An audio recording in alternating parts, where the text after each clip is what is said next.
Senator Rounds. Thank you, Mr. Chairman. First of all, to both of you, thank you for your continued service to our country. Ms. Sutton, look at air, land, sea, space, cyberspace. The next real conflicts that we're going to see will probably start with cyberspace activity. If you are confirmed, what will your priorities be as the Assistant Secretary of Defense for cyber policy? Senator, thank you for the kind introduction this morning and for your leadership over the years on making sure that the department is appropriately postured for cyber and AI. As you mentioned, the cyber domain is continuing to evolve, and the one constant that I've seen in being involved in this domain for over 2 decades is that the rate of change is exponential. My top priority, if confirmed in this role, will be to address this change with speed and agility in the department. As you're well aware, in 2018, there was a series of activities that enabled the offensive posture that the department is undergoing today, both establishment by President Trump of NSPM 13, the process to do cyber operations, as well as this committee's definition of traditional military authorities for cyber. I believe we're at a point where we need to reevaluate those and make sure that we're postured to be able to respond to the increasing speed of cyber attacks and that we are able to address the incoming impacts of AI. To do that, my second and third priorities will be to make sure that we have the talent that we need to understand this dynamic environment and that we have the technologies and we're leveraging them quickly to respond to challenges like AI.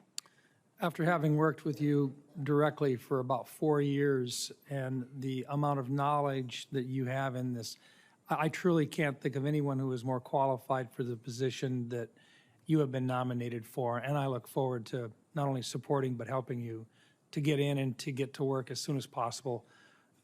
Clearly, we need to be moving forward as quickly as possible with regard to our cyber capabilities, both offensively and defensively. And I thank you for stepping forward once again. Thank you. Mr. Tata, part of the opportunity that we have here is to ask questions regarding items of not only the regular Army, but also the National Guard. And I want to ask you a question about that, but I also, in listening to your comments earlier, I wanted to give you an opportunity to respond. I think the ranking member asked a very specific question regarding whether or not you felt that it would be necessary or would you consider banning To Kill a Mockingbird. And I know that as we work our way through these processes, sometimes it catches a person off guard. I wanted to give you an opportunity. I think it was a pretty specific question by the ranking member. And I think if you are comfortable with your answer, that's fine. But I think that will become the headline of the day will be that you did not specifically respond to that. I want to give you an opportunity to quell that if you would like. Would you Senator, like to make anything absolutely. on that? I read To Kill a Mockingbird in high school, and I see no issue with To Kill a Mockingbird in schools. I'm not confirmed. I'm not in the position. I didn't make the decision, but certainly, if confirmed, I look forward to reviewing that and making sure that our students have access to a wide variety of materials that inform their learning. Thank you. I just wanted to give you that opportunity to perhaps clarify that answer. So thank you. It's a classic, and I read it, and my belief is that we should have To Kill a Mockingbird in schools. Thank you. Let me talk about the National Guard for just a second. Given the National Guard's increased activity for both domestic and overseas missions, would you commit to fully funding their annual training requirements, even if it means diverting some resources from other locations?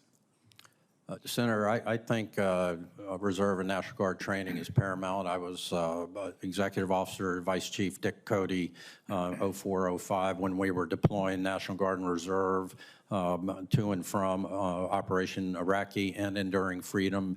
We were moving some 350,000 troops either into combat or out of combat or training them. So having trained and ready forces is paramount, and certainly fully funding that training is part of being ready. Fair to say that right now we really can't go to war unless we also enlist and engage our National Guard today. I think that's an absolutely accurate statement. National Guard provides the combat support capability.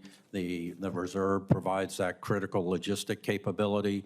The total force is what makes us so lethal. Thank you. Thank you, Mr. Chairman. Thank you, Senator